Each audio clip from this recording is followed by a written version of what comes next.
Sacred and profane.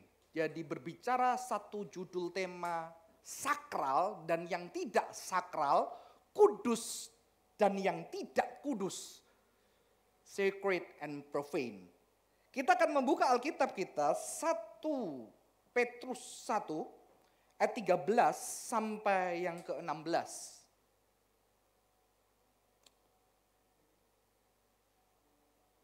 Saya akan bacakan buat setiap kita.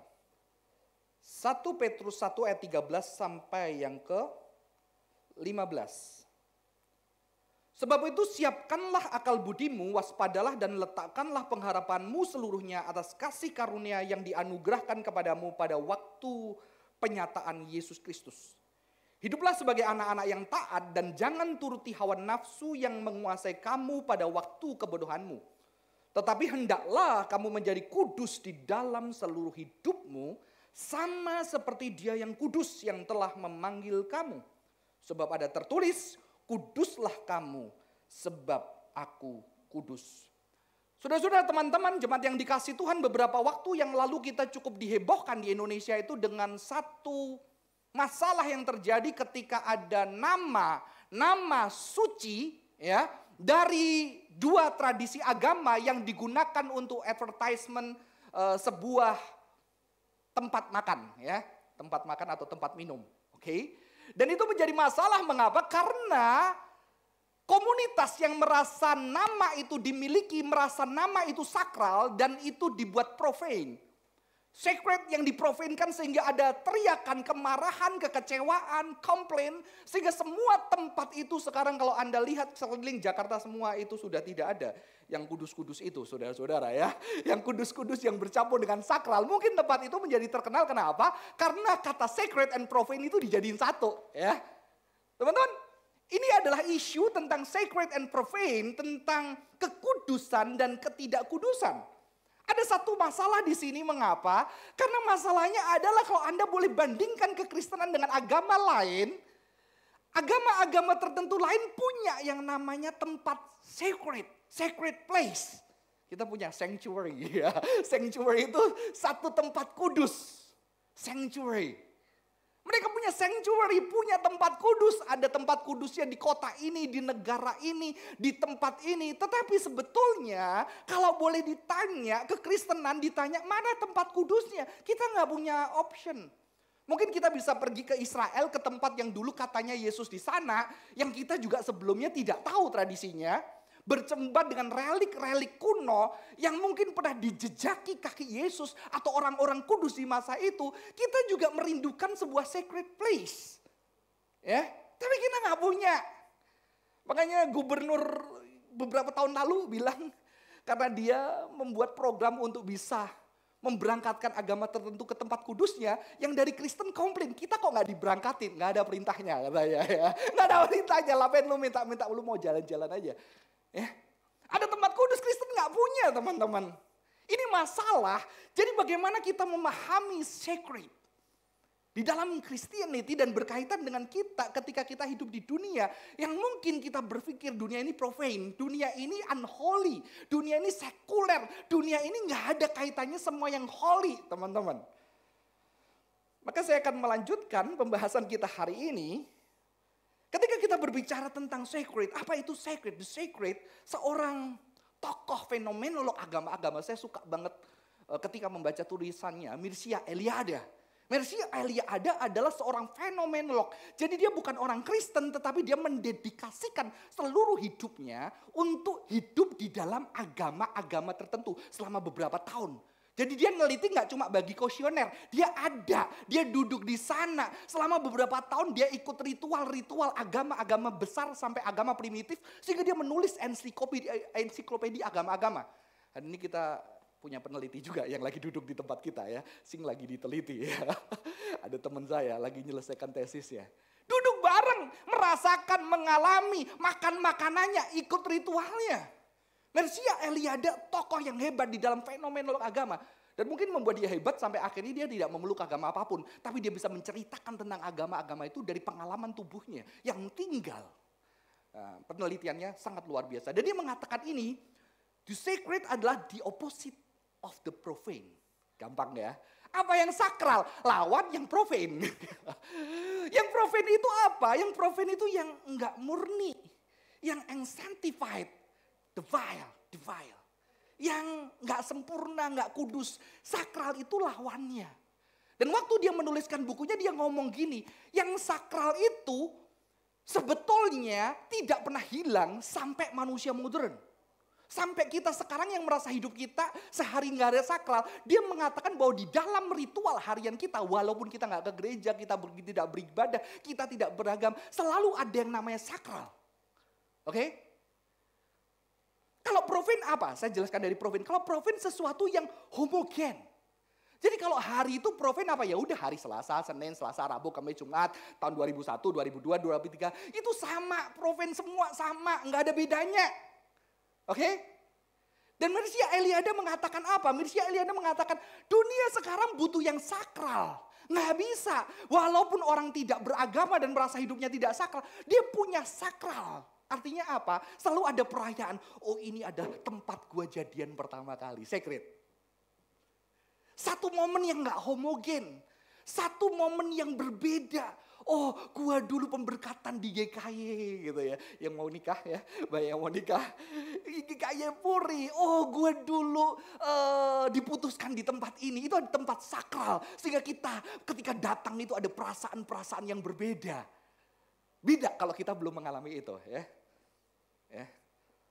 Saya senang di sebelah kiri saya ada Adelwin sekarang. Udah kangen banget. Teman-teman. Itu.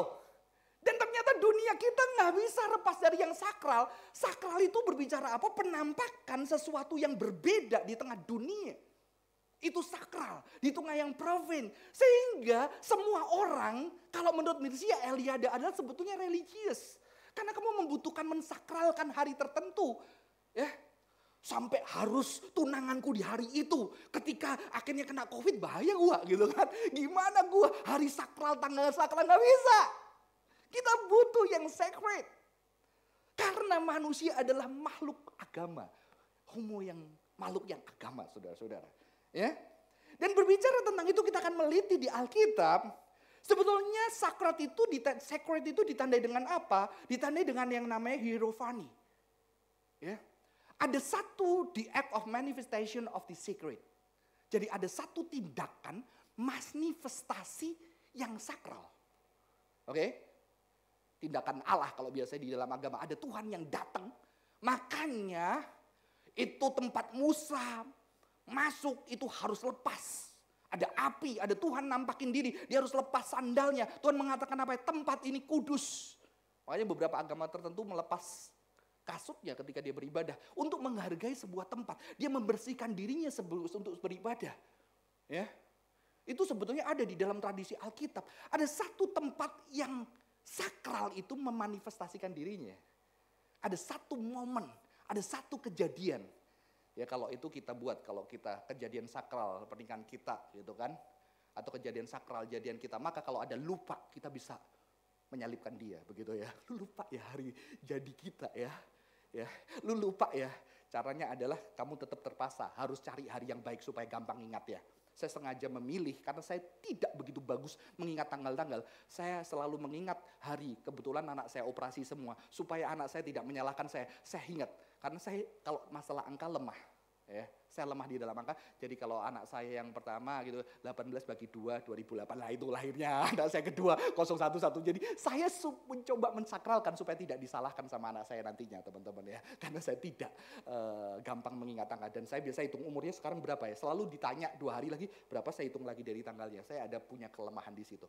Ya, ada yang sakral yang kita khususkan. Dan sebuah tempat saudara-saudara kita bilang sacred space.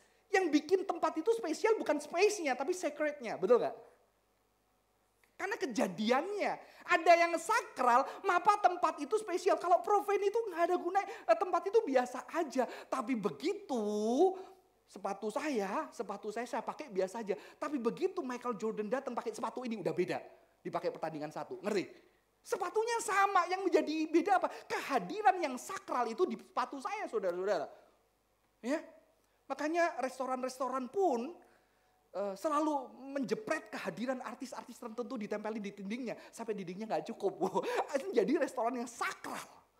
Jadi sebetulnya manusia adalah makhluk religius ya. Dia tidak pernah lepas dari sesuatu yang sakral. Dan kalau di dalam Alkitab saudara-saudara, kata sakral digunakan adalah kadosh. Kalau Anda orang Ibrani, Anda akan menyanyikan lagu kadosh, kadosh, kadosh, kudus, kudus, kudus, Adonai, Elohim, Zebaot, Allah semesta alam, kudus, kudus, kudus 3 kali kan dari doksologi gitu ya. Kudus, kudus, kudus, perfect, sempurna, Allah semesta alam. Sehingga waktu kamu menyanyikan kamu harus bersujud, mengangkat kedua tanganmu. Karena yang sakral itu datang. Ada lagunya kalau kita, ku masuk ruang maha kudus, kadosh. Ya. Artinya apa kadosh itu? Artinya adalah sesuatu yang dipisahkan, dikonsentrasikan, dedicated, didedikasikan. Atau dipisahkan for God as gift. Sesuatu yang dipisahin untuk Tuhan itu apa? Untuk diberikan sebagai hadiah. Ya. Nggak mungkin kan ya. Kamu tunangan, kamu udah beli cincin buat calon tunanganmu, udah secret kamu pilih berdua, tahu-tahu begitu mau itu, kamu taruh ke jarinya, will you marry me? Setelah itu ternyata kamu gak bakal nikah. Kamu ambil cincinnya, terus calonmu yang selanjutnya, will you marry me? Kalau ketahuan marah gak dia? Marah, mendingan lebih murah. Ya, tapi itu benar-benar kamu sakralkan, itu penjumpaaan itu akan kalau dia tahu marah banget teman-teman. Mengapa? Karena harus sesuatu yang dipisahkan, dispesialkan. Maka ketika hari-hari sakral kita, ulang tahun pernikahan, ulang tahun jadian, ya, bahkan ada yang ngitungin tiap bulan, berapa bulan, itu disakralkan. Saya baru ketemu seorang bapak yang kehilangan anaknya ketika COVID. Setiap hari dia hitung, ini sudah 200 sekian hari, ini sudah 300 sekian hari. Kasihan banget. Dia hitung per hari. Anaknya pergi. Ya. Anaknya dulu pelihara burung. Dia dulu kesel sama burungnya. Sekarang burungnya gak boleh dibuang. Dia yang jaga burungnya. Dia baca jejak-jejak, catatan, khotbah anaknya. Wow. Manusia tidak bisa lepas dari yang sakral, yang spesial, yang dipisahkan untuk sesuatu as a gift. Kita akan melihat di dalam perjanjian lama, di Hebrew Bible teman-teman, sacred itu adalah gift from God. Tapi dia tidak cuma gift from God, tapi sacred itu sesuatu yang dia harus di-maintain. Ya. Gift from God itu berarti kalau kamu pacaran sebetulnya kamu udah depresi, kamu gak bakal ada orang yang mau nikah sama lo. Ya kan? Tahu-tahu ada orang yang banyak orang suka tapi milihnya lo. Yang lu kira-kira, wah gue gak mungkin dia milih gue gitu. Tapi dia milih lu dan dia mau nikah sama lu, itu gift. Ya. Itu grace. Kalau pas kebetulan namanya grace. Teman-teman ada anugerah yang kamu gak kepikir tapi kamu dapat. Sakral itu berbicara apa? Ketika Tuhan menganugerahkan kekudusan itu kepada kita. Itu bukan hasil usaha kita. Tetapi betul-betul kita gak kebayang kita dapat. Kita dipilih, kita dapat itu. Dan ternyata setelah dapat tidak selesai di situ. Mengapa? Karena sesuatu yang holy itu, yang sacred itu harus di-maintain. Maka Tuhan mengatakan apa? Be holy because I am holy. Kamu dianugerahkan kekudusan, kamu dipisahin, kamu hidupnya dibuat beda, kamu dipilih. Maka kamu harus mempersiapkan dirimu untuk dipilih ketika seperti kamu memilih kekasih, memilih pasangan, memilih suami, memilih istri. Kamu mendedikasikan dirimu untuk dipisahkan. Begitu kita berbicara tentang Allah yang kudus, berarti Allah memisahkan dirinya untuk fokus kepada kamu sebagai pilihannya. Dan akhirnya kita sebagai manusia yang dipisahkan, yang dipilih, kita memfokuskan diri untuk mendedikasikan hidup kita kepada pasangan kita. Kepada Tuhan kita pisahin. Makanya ketika nikah dulu saya basket setiap minggu. Tapi kalau itu bikin istri saya gak bahagia, lebih penting istri saya daripada basket saya. Ya. Walaupun kadang-kadang saya bikin dia bahagia supaya saya bisa basket, itu jahat ya. Manipulasi. Kadang-kadang cowok itu kayak gitu. Ya dia manis-manisin supaya dia bisa melakukan yang dia suka. Tapi gak kayak gitu. Itu gak, lu rela tinggalin. Demi apa? Demi sesuatu yang kamu suka. Yang cinta, yang sudah mendedikasikan mau sama lo. Teman-teman, itu sakral. Dan saya ketika berbicara Tuhan yang kudus, berarti Tuhan memisahkan dirinya untuk fokus bersama dengan kita. Maka kita harus di saat yang sama maintain relationship bersama dengan Tuhan. Dan orang Israel melakukan dengan apa? By distinctive ritual. Dia melakukan ritual yang kelihatan dengan fisiknya. Dia nggak makan ini, dia nggak makan itu. Dia rayakan hari ini, dia khususkan dirinya sendiri. Dia punya aturan-aturan ritual. Ya, kalau saya bayangkan, istri saya punya ritual gitu ya. Kalau saya mencintai dia, bikin dia nggak marah dan dia bikin nggak bete hari itu, saya harus kalau di depan masuk rumah, sandalnya harus ditaruh rapi, saudara-saudara. Kalau enggak dia bisa kesel. Dan kesel hancurlah hidup saya, begitu kan. Cuma sandal, tapi itu ritual yang dilakuin. Ada ritual, tetapi bukan hanya ritual, kamu bisa melakukan itu, tapi ada ethical obligation. Jadi Israel ada lakuin ini, sunat dan segala macam. Tapi dia melakukan satu tindakan-tindakan untuk menunjukkan bahwa mereka bangsa kudus dengan memperlakukan budak dengan baik. Dengan ketika dia mengambil gandum, kalau ada berceceran nggak boleh diambil. Orang Israel luar biasa bisnisnya. Jadi kalau kamu panen, itu ada kececeran. Kalau kita ambil. Kalau mereka nggak boleh. Karena Tuhan perintahin apa? Supaya orang-orang nggak bisa ngemakan, itu bisa datang ke ladang mereka, ngambilin bulir-bulir gandum. Dan gilanya orang Israel, untung kita dulu kalau kita tinggal di sana ya. Setiap kamu nanti punya rumah, kamu miskin, kamu jual rumahmu sama orang lain. Dibeli pada tahun ke-49, tahun Yobel. Itu rumahmu dibalikin lagi ke kamu. Kenapa? Karena itu tahun pembebasan. Karena kesalahanmu tidak akan diperlakukan buat anakmu. Anakmu masih bisa bekerja keras dengan warisan tanah dari kamu. Kalau sekarang nggak ada. Ya. Jadi kehidupan Alkitab itu luar biasa, teman-teman. Ada ethical, ada ritual yang harus dilakukan sebagai tanda bahwa kita adalah umat yang berbeda. Israel umat yang berbeda. Ya. Kalau nggak ada bedanya, apa bedanya, teman-teman? Saya bersyukur ketika beberapa hari lalu, minggu lalu saya berjumpa dengan salah satu adik bimbing saya. Saya ingat sekali ketika dulu ketemu dengan dia. Dia datang ke Surabaya, anak kampung. Sepeda motor nggak punya, sandal jepit kalau nggak salah. Dia pinjem sama sandal saya sampai sandal saya rusak. Itu pinjem atau pakai? Dia pinjem sandal saya sampai sandal rusak. Dia suka ke kos-kosan saya. Akhirnya saya bimbing nih anak. Dia kenal Tuhan, dia melayani bersama dengan saya. Dan ternyata ketika saya berjumpa lagi, dia jadi orang yang sangat sukses. Bisa punya Mercy, dia punya Ducati. Dia punya pabrik yang besar. Dan saya ingat, wah Tuhan bekerja luar biasa dalam perjuangan dia. Tapi yang membuat saya terharu bukan kesuksesannya.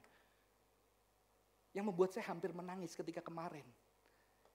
Istrinya bercerita, kita sebelum merintis bisnis ini, kita ditipu banyak orang, bangun pabrik ditipu banyak orang, ratusan juta, miliar itu habis ditipu orang-orang gak bertanggung jawab.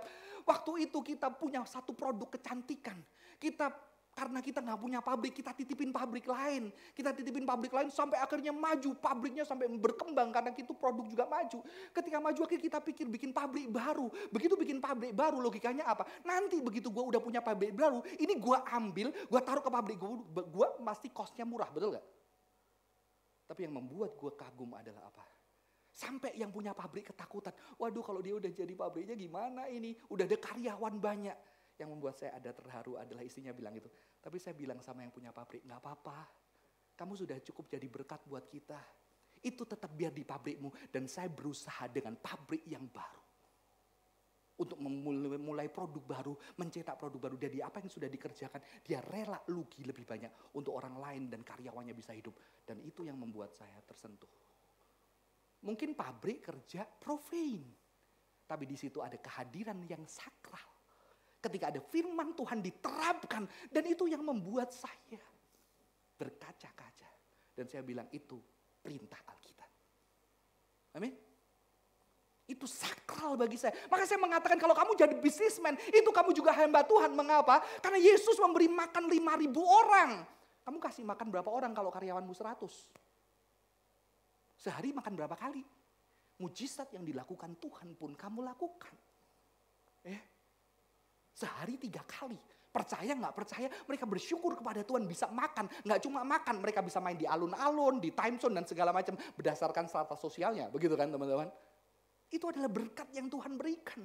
Maka ketika kamu jadi bisnismen, kamu harus berdoa. Tuhan, kau mau aku jadi bisnismen apa di dunia yang profane ini? Bagaimana yang sakral itu hadir. Sehingga orang bisa melihat ada Tuhan di sana. Ada kasih yang di sana. Yang tidak pernah dilakukan orang lain. Itulah yang sakral teman-teman. Itu yang membuat saya tersentuh. Dan ada seorang tokoh di dalam ensiklopedia Early Judaism mengatakan apa? Holiness is not mere separation from the world, but a separation or dedication to perform the divine will in the world. Jadi holiness itu bukan kamu pergi jauh ke satu tempat khusus, kamu gak mau berelasi orang lain supaya kamu tidak cemar. Tidak, holiness itu kamu dipisahkan untuk apa? Untuk menyatakan kehendak Allah di bumi ini. Oke? Holiness itu kamu dipisahkan bukan untuk kamu dijauhkan. Kamu dipisahkan hidup dengan baik untuk apa? Untuk menyatakan sesuatu yang berbeda di tempat kamu ada.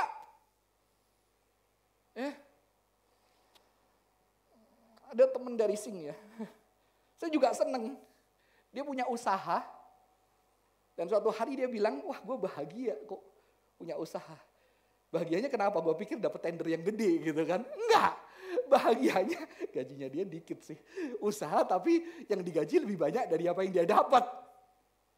Ya. Dan yang membuat dia tersentuh adalah dia mengatakan begini. Kok gue bahagia hari ini, kenapa?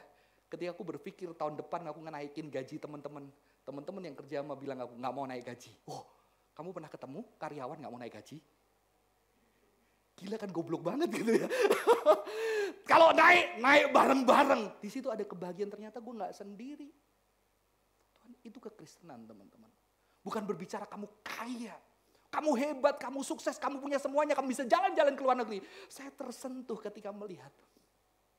Akhirnya makan apa? Sehari 3 kali kan, betul kan? Dan saya bersyukur. Dan itu kebahagiaan yang tidak bisa dibayar. Ya, teman-teman yang ada bersama-sama. Bukan masalah berapa duitmu yang banyak, teman-teman. Teman-teman, kita akan berlanjut di dalam rabbinic literature. Jadi rabbinic literature itu bukan berbicara tentang Kristen, itu adalah orang-orang Yahudi, ya. Pasca mungkin berkaitan dengan literatur rabi-rabi Yahudi, dia mengatakan apa? Be holy, for as long as you fulfill my commandment, you are sanctified. But if you are neglect, then you become profane. Jadi Kudus bilang apa? Berbicara ketika kamu melakukan Taurat, melakukan firman, kamu itu dikuduskan, kamu sacred. Tapi begitu kamu menolak, kamu membuang, kamu profane. Oke? Jadi berbicara tentang apa? Fulfill, melakukan, bukan menghindari. Ini keren loh. Bukan maksud gue nggak ini, gue nggak ini, gue nggak ini. No, bukan masalah tidak ini, tapi gue ini, gue ini, gue ini, gue ini, dan semua yang gue ini kan sesuai dengan yang Tuhan mau di dunia ini. Itu yang namanya sacred. Kalau nggak profane. Sekalipun kamu menghindari, karena kekristenan berbicara tentang aktif. Tindakan aktif. Cinta itu adalah tindakan aktif. Bukan gua nggak selingkuh loh, gua nggak teleponan, gua nggak cek IG lain. No, nggak cukup. Kamu mau punya pacar cuma kayak gitu? Punya suami atau istri? Ya udah loh, gua nggak selingkuh loh. Gua nggak keluar sama cewek loh. Gua nggak keluar sama temen loh. Gua nggak minum loh. Gua nggak minum. Cukup?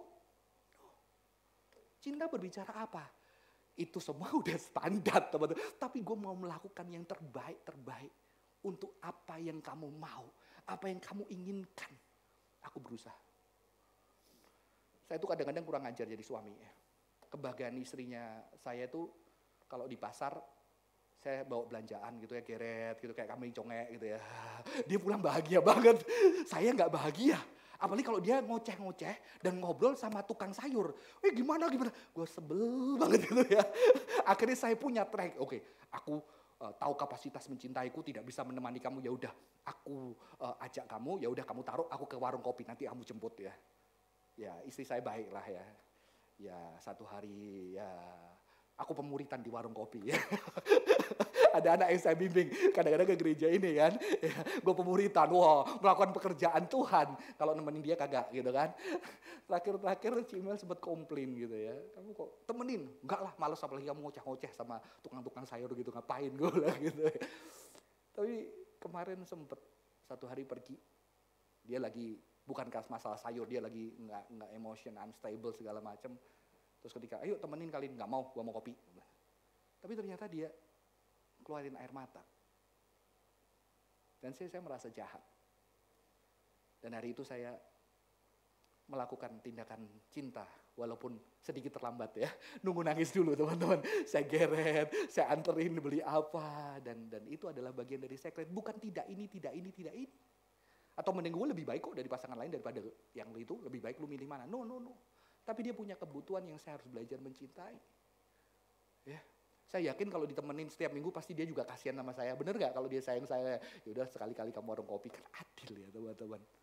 Ya, itulah love, itulah secret. Saya harus memfokuskan diri saya, badan saya untuk bagaimana membahagiakan dan mencintai seseorang, teman-teman. Oke? Lalu tulisan yang lalu mengatakan, by imitating God's goodness, Israel actualized His holiness in the world. Mengaktualisasikan kekudusan. The ultimate act of Kiddush Hashem. Kiddush itu berbicara tentang perbuatan yang kudus. Hashem itu the God, the name. Hashem, the name. Nama Tuhan is to lay down one's life rather than to succumb the idolatry.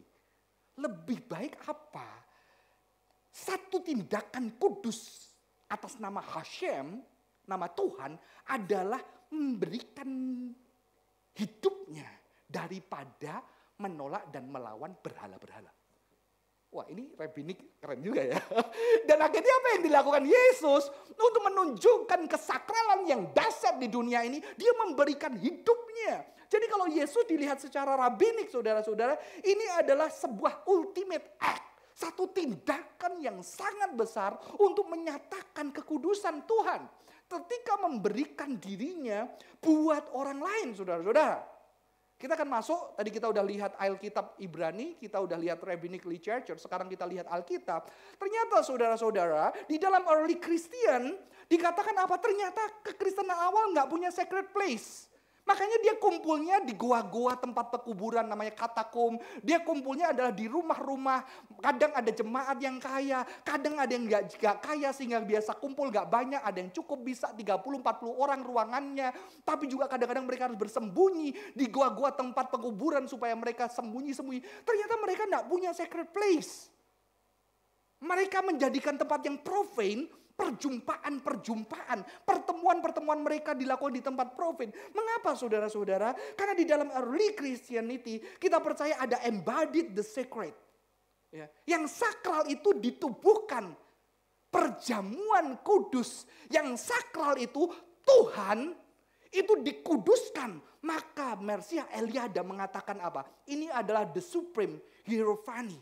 Yaitu the incarnation of God. Dia bukan orang Kristen tapi dia ngomong ini supreme. Mengapa? Karena yang sakral itu tidak cuma menampakkan di satu waktu. Yang sakral di dalam sejarah dia masuk dan dia hidup di dalam Kristus Yesus secara menubuh. Ya. Jadi kekristenan mengatakan apa? Percaya akan embodied God. God yang sakral itu menjadi tubuh. Yang katanya hal dunia ini profane. Dia menjadi tubuh. Dan ini saya mengatakan embodied the sacred. Embodied the sacred yang sakral itu menubuh di dalam Kristus Yesus. Ada holiness yang menubuh di dalam Kristus. Jadi bukan masalah tempat ini kudus, tempat ini kudus. Sekarang ketika Yesus berjalan di dunia ini, berjumpa dengan siapapun, dia menguduskan setiap orang yang dijumpai. Amin. Dan dikatakan kita adalah umat pilihan Allah. Imamat rajani, bangsa yang kudus, umat pilihan Allah. Jadi kekristenan bukan berbicara satu tempat kudus, tetapi tubuh kita dikatakan adalah tubuh kita adalah bait Roh Kudus. Jadi segala tindakan kita, dimanapun kita berada, ketika kita bekerja, ketika kita ngobrol sama orang, ketika kita duduk, ketika kita nolong, ketika kita besarin anak, ketika kita berhadapan dengan tukang parkir, dengan tubuh kita, itu adalah sesuatu yang sakral. Dan bagaimana di dunia ini yang profane, ini merasiran yang sakral setiap kemanapun kita pergi. Itulah Christianity. Ya. Maka tadi Petrus mengatakan apa? Do not let yourself shaped by evil desire. Following the Holy One, become holy yourself in your entire way of life. Ya. Jadi sakral berbicara apa? Bukan bicara satu tempat yang lu harus pergi ngabisin duit. No. Sakral berbicara apa? Seluruh kehidupanmu. Entire way of life. Mengapa? Karena sakral itu menumbuh di dalam tubuh kita. Dan dikatakan apa? Do not yourself be shaped by evil desire. Teman-teman, ketika saya meneliti di shape by evil desire ini apa? Ternyata yang saya teliti ini bukan hidup-hidup yang berdosa. No, justru adalah hidup yang dibentuk oleh nenek moyang. Karena pembaca surat Petrus ini adalah orang-orang Yahudi. Yahudi yang sangat kuat. Tapi mereka tersebar, mereka itu hidup diajarkan untuk memelihara Taurat. Dan ketika memelihara Taurat, mereka melakukan Taurat dengan yang namanya legalistik. Legalistik itu apa? Kalau ini, hukum-hukum, mati-mati. Raja batu. Jadi dia melakukan hukum firman Tuhan secara ketat, itu namanya evil desire. No love. Jadi jangan merasa kita Kristen gereja, kita bikin aturan-aturan dan kita mau orang lain melakukan itu dan kita merasakan melakukan Tuhan. No, Alkitab mengatakan itu evil desire. Ketika tidak ada love. Teman-teman, saya bisa larang anak saya, jangan makan permen. Betul? Aturan, gak boleh makan permen, digampar mulutnya. Nah itu legalis. Dia makan permen, gampar mulutnya, itu legalis. Tapi di balik itu teman-teman, ketika saya melarang, saya bisa melarang dia karena saya cinta. Betul? Tapi saya masa melarang dia karena pelit. Karena permen yang disuka mahal-mahal. Pakai alasan, oh ini gak baik, gak kesehatan, tubuhmu baik Roh Kudus yang kamu harus pelihara supaya bisa memuliakan Tuhan. Bisa kan? Karena anak saya yang ketiga sukanya permen-permen yang mahal. Pak, aku mau pindah ke Bali. Kenapa? Karena ada permen-permen yang dari luar negeri di sana. Di Jakarta gak ada, kurang ajar gitu. Saya bisa pakai alasan, gak boleh. Ini adalah tubuh baik Roh Kudus. Kok kamu makan permen nanti tidak sehat, tidak bisa memuliakan Tuhan. Gitu. Saya bisa teman-teman. Dan ternyata praktek-praktek spiritualitas bisa menjadi evil. Oke? Yang ditekankan Petrus bukan masalah lu hidup berdosa. Itu iya, tapi di dalam konteks ayat ini Petrus menekankan orang-orang legalis di gereja, pada masa itu di gereja yang merasa memegang firman dan dia bisa atur dan didik orang tapi tidak ada love. Bukan berarti tidak ada disiplin, oke? Bukan berarti tidak ada teguran, bukan tidak ada latihan, bukan tidak boleh larang-larangan. Tapi di balik semua larangan itu, apakah betul kasih yang ada? Atau sebetulnya itu untuk menegakkan kekuasaan, untuk supaya kita berkuasa, supaya kita lebih daripada orang lain, supaya untuk menjatuhkan orang lain teman-teman. Itu, jadi evil desire bukan masalah hal-hal yang berdosa yang lain. Tetapi ketika kita legalis menggunakan firman Tuhan, kita memaksa secara legalis kehidupan dan kita tidak ada love. Maka ketika dikatakan following the Holy One, become holy yourself in your entire way of life. Di sini dikatakan apa di ayat selanjutnya saudara-saudara? Now that you have purified yourself by obeying the truth, so that you have sincere love for your brothers, love each other deeply. Mutual, ada yang terjemahin.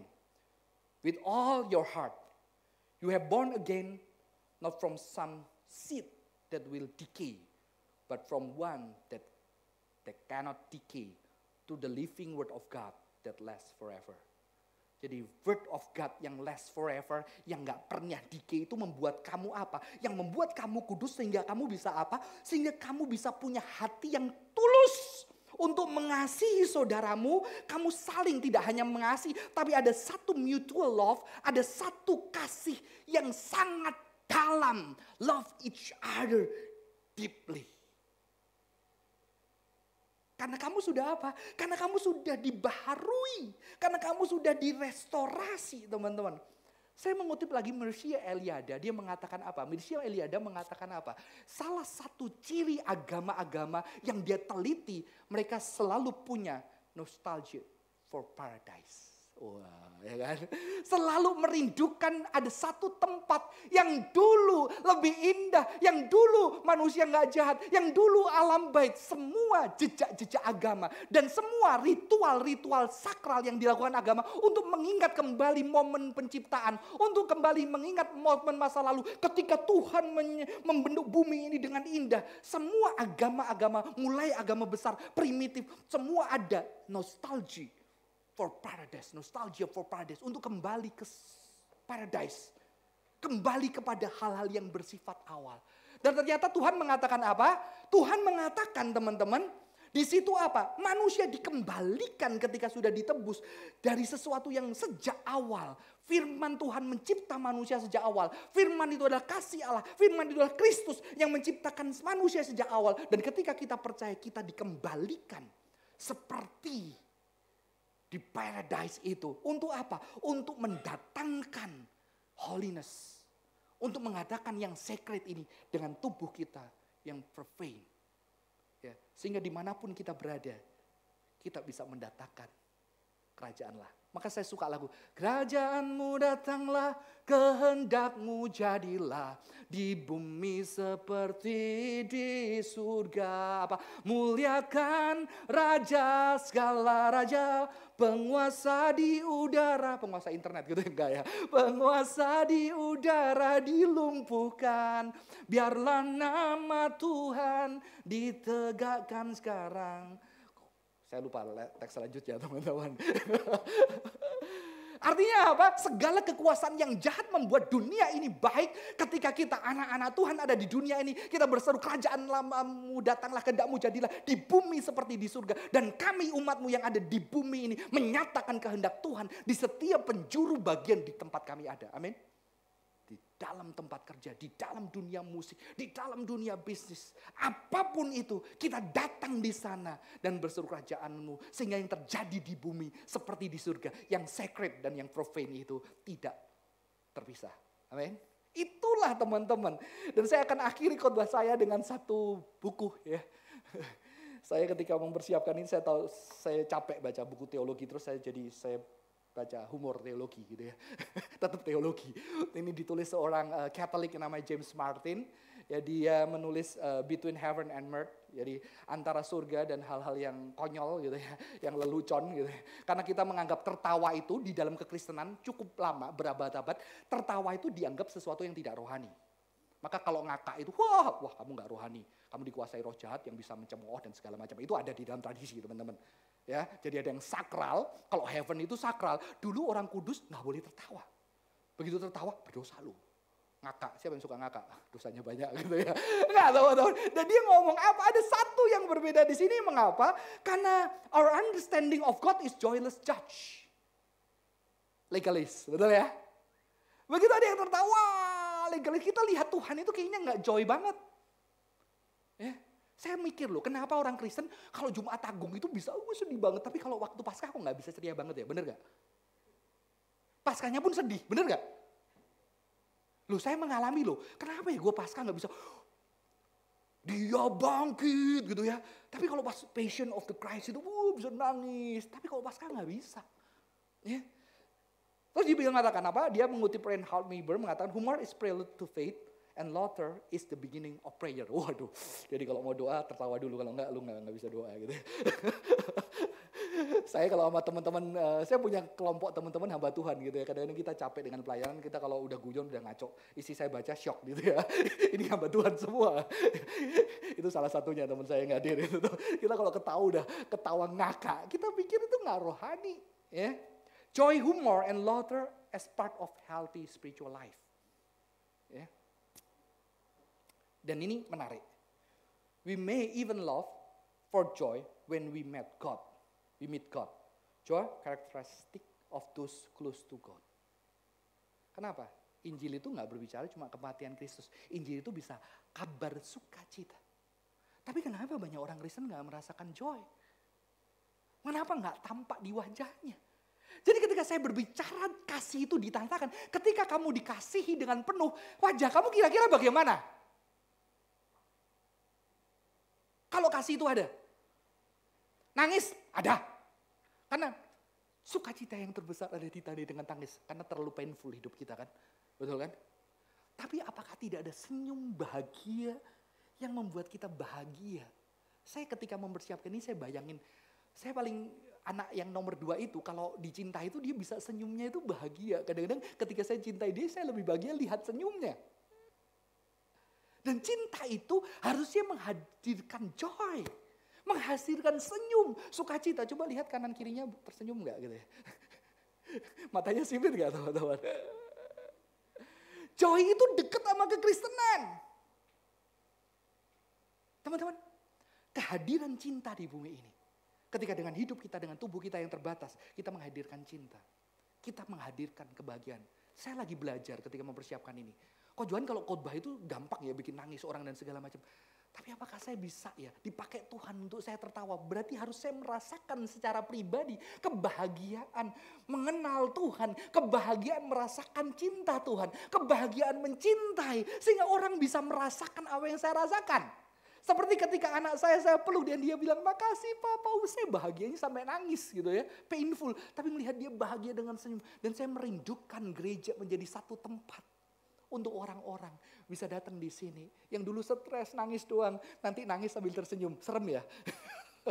Tapi itu indah. Saya baru pernah mengalami satu pengalaman yang unik. Ketika saya melayani satu gereja di Surabaya, saya sedang mempersiapkan satu retreat healing waktu itu gerejanya Adeline, dia ketua retreatnya. Sebelum retreat healing itu leader saya kumpulin dan leader itu digali kejiwaannya, disuruh jujur dan segala macamnya. Dan waktu itu pakai apartemen sekitar 7 orang, 8 orang. Ketika kita berdoa, kita nyanyi, kita saling memperhatikan, nangis semua. Waduh, saya pikirkan, wah ini udah sakral nih, udah nangis, saya bikin nangis semua, puji Tuhan, haleluya gitu. Udah nangis. Suatu hari, tahu-tahu ketawa ngakak semua. Gara-gara ada satu bilang, waduh make upku luntur. Kayaknya kamu yang ngomong ya. Make upku luntur gitu ya. Wah iya luntur gitu. Ketawa semua. Dan waktu itu saya lihat ketika mereka ketawa. Beautiful.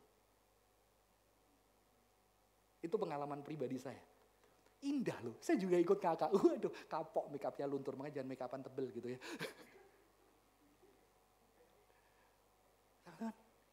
Joy.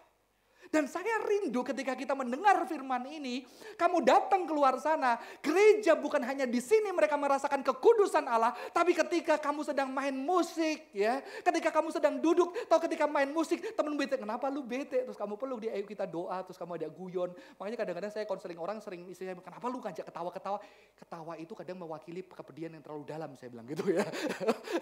Makanya stand up comedy penuh dengan kesedihan, teman-teman. Ya, saya ajak kamu peluk dia, kamu doa buat mereka, kamu beliin makanan, kamu ngajak mereka tertawa, dan kita mendatangkan kekudusan Allah yang dipenuhi dengan sukacita Allah di sekeliling kita.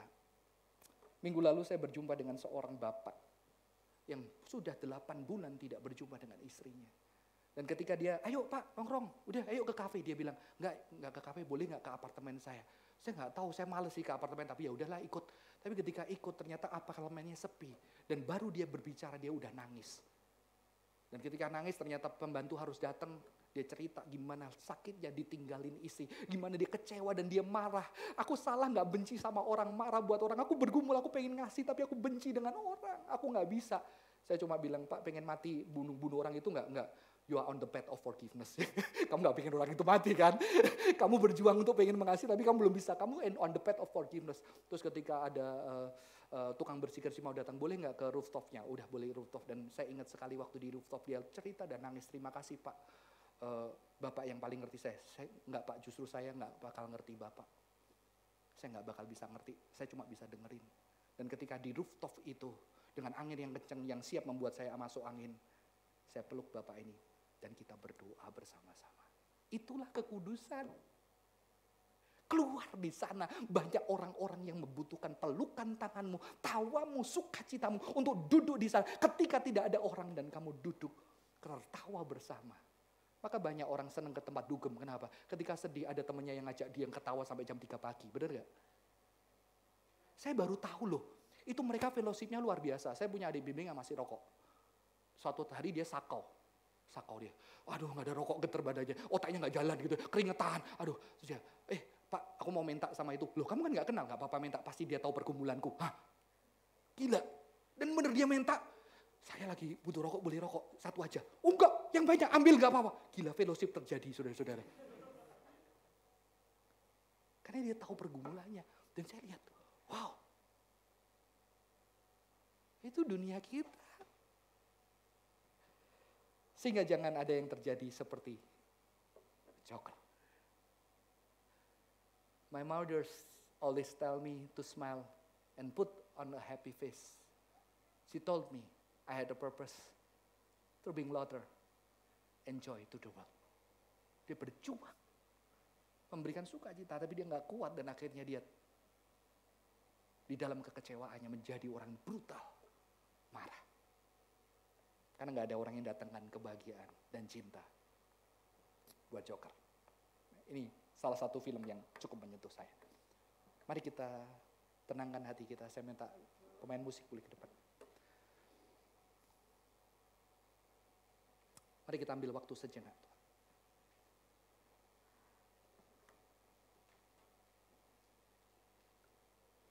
Mari kita pejamkan mata kita.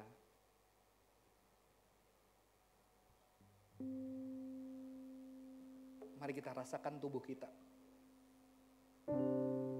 Kamu punya tangan untuk bisa memegang pundak temanmu ketika dia sedang kesulitan. Kamu punya lengan yang bisa memeluk sesamamu ketika dia butuh dekapan kasih sayang dia tidak pernah dapatkan mulai dari kecil. Kamu punya mata yang bisa taruh handphonemu ketika ketemu temanmu dan kamu mendengarkan dengan tatapan mata yang tajam. Kamu tidak lihat handphonemu dan ketika kamu sedih kamu bisa menangis bersama dengan dia. Kamu bisa punya mulut yang bisa mengatakan hal yang tepat walaupun tidak banyak. Dan bahkan mulut yang bisa kamu paksa diam ketika melihat penderitaan orang lain yang tidak mampu kamu mengerti. Kamu punya telinga untuk mendengar setiap jeritan orang. Sehingga apa? Sehingga kehendak Allah yang besar terwujud melalui setiap anggota tubuh. Kamu punya kaki yang bisa berjalan bersama dengan mereka, menemani mereka, dan mengangkat mereka dengan tanganmu untuk memopoh teman-temanmu yang sedang berjuang.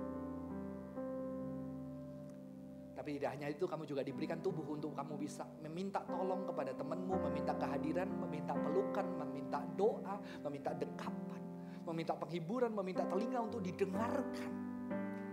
Karena ada yang Tuhan mau bukan hanya love others, but mutual love. Love each other deeply, dalam.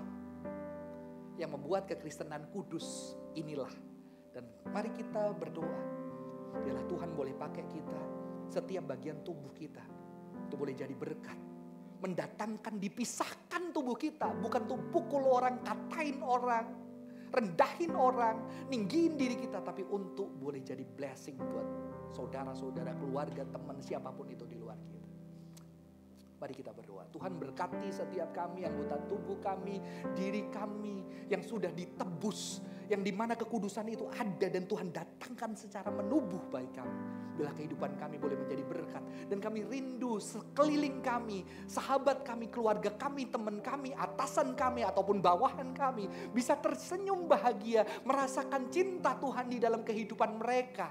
Bisa tersenyum dan merasakan sukacita, merasakan kehadiran Tuhan melalui setiap apapun yang kami lakukan. Terima kasih Tuhan, pakai kami menjadi berkat Tuhan. Di dalam nama Tuhan Yesus Kristus kami berdoa. Amin. Tuhan Yesus memberkati kita.